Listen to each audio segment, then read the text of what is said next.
L'an dernier, il y avait une concurrence avec d'autres tournois qui faisait que cette concurrence pouvait causer quelques gênes donc, au plateau qui était souhaité.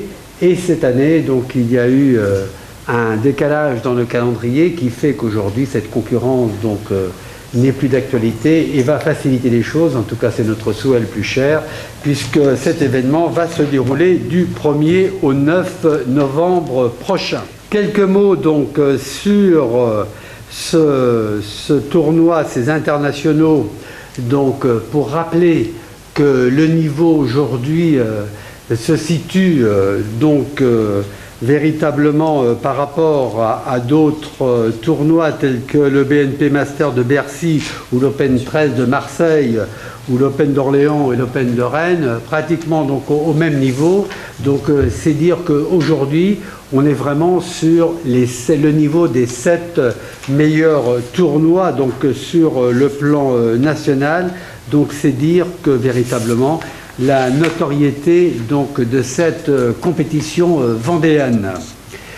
Un tournoi qui va se dérouler sur 9 jours, je le rappelais tout à l'heure, donc du 1er au 9 novembre, 84 matchs qui sont donc prévus, et la plupart du temps donc du lundi au jeudi, donc ce seront des manifestations qui démarreront à 11 h.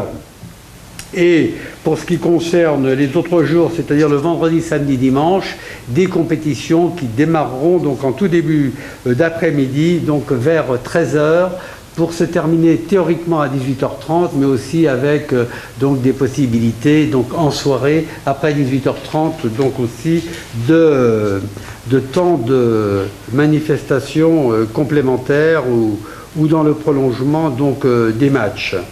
Donc 31 matchs pour le tournoi de simple, 15 matchs de double et on peut estimer jusqu'à 28 matchs donc de qualification, sachant que les qualifications se dérouleront le 1er et le 2 novembre.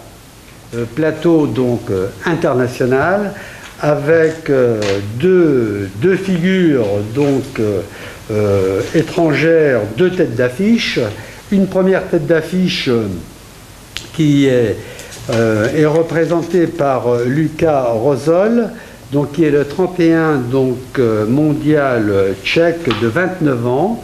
Et la deuxième tête d'affiche que vous avez pu découvrir aussi déjà d'ailleurs dans la presse, c'est Marcos Baghdatis, donc, qui est 102 mondial aujourd'hui, qui est un chypriote de 29 ans.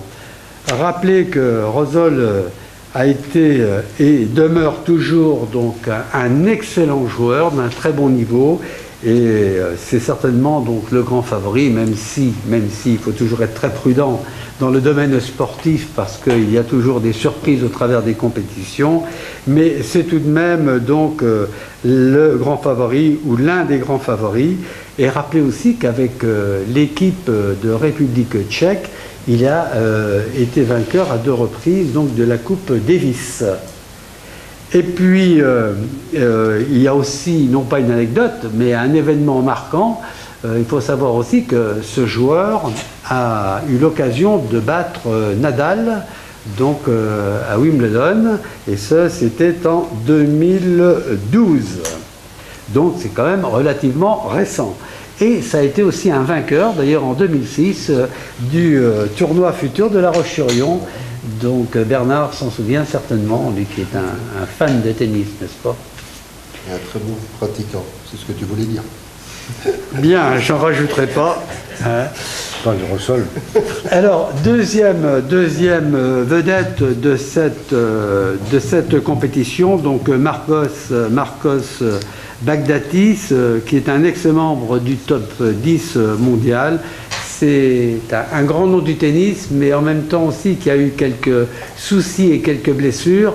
Et donc je pense que cette compétition sera une excellente occasion pour reprendre rang, en tout cas dans les 100 premiers donc, du classement ATP. Et donc il faut rappeler aussi que ce joueur est un joueur un peu original, mais qui a énormément de classe, et je suis sûr qu'il sera très apprécié donc, des spectateurs et des fans de cette discipline.